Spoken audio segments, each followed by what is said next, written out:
Hey everybody, welcome to Indie Games Level Up. I'm your host, Phil Lubensky. This episode is coming to you from MIGS, the Montreal International Game Summit.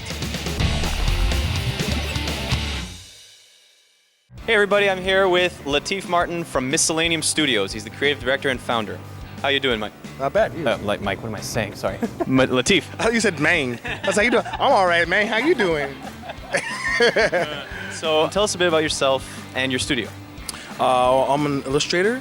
I've been drawing since I was a kid. I've always wanted to be an inventor, so of sorts have kind of become that, which is kind of cool. I used to hang out in the arcades a lot, so I was always into games, but only recently have I really gotten into more of the PC console type games. My company is a transmedia company, so we don't just do games. We want to make sure that we can reach a lot of different people from different portals. So our first project is called Xyle. It's set in Montreal 7 years after a zombie apocalypse. I myself am a huge zombie fan. My girlfriend Isabelle Duguay is a co-writer and a co-creator. And we actually ran a crowdfunder for the comic book of it. We started with the comic book series. I'm the illustrator and we both co-write it. And the crowdfunder, depending on how much you contributed, you get to be a character in the comic. So it's all real people that are in the comic. Their background stories, what kind of weapons and strengths and weaknesses they have. So we're huge fans of the genre, but we figured let's do something that's a little different. Let's try to go beyond what we usually see. So we set the story 7 years after a zombie apocalypse in Montreal. We really wanted to make it a Montreal thing. So, Montreal's a very bike-friendly city, so all the weapons are made out of bikes. Seeing as, we don't have a lot of guns in Montreal in the first place, all the bridges are blown out. After 7 years, what are you going to use to fight with? We live on the roofs, because our zombies can't really climb. So we have roof-based communities. We're focusing on having it in different neighborhoods, and every neighborhood has their own kind of vibe, their own kind of thing going. And so we really want to bring the flavor and the people into the world of Xyle. The iconic places, what makes Montreal great.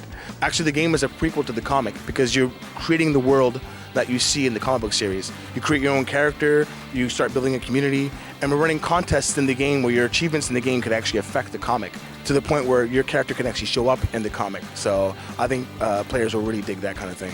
So that'll be a lot of fun and a challenge to balance how we can play off each other. It's like, okay, we're playing off the future and we're playing off the past, and how can they both affect each other? I've been kind of milling around the scene a bit for a couple of years before I started working on the game, and just like finding the right people that had the right vibe, the right kind of curiosity and the skills. I managed to find the right people, and the city's full of amazing talent, so they were out there.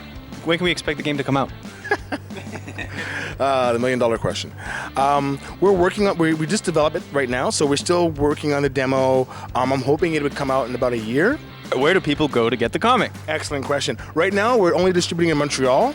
We plan on going to international distribution sometime next year. If you're not living in Montreal, you can find us on Facebook. Get all the information from there.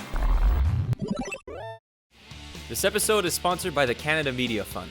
Since 2010, they've invested over $50 million in Canadian indie game studios. Indie Games Level Up is produced by Handmade. Handmade creates video game trailers, commercials, and this web series. This episode is sponsored by the Montreal International Game Summit. Get to the next level with MIGS.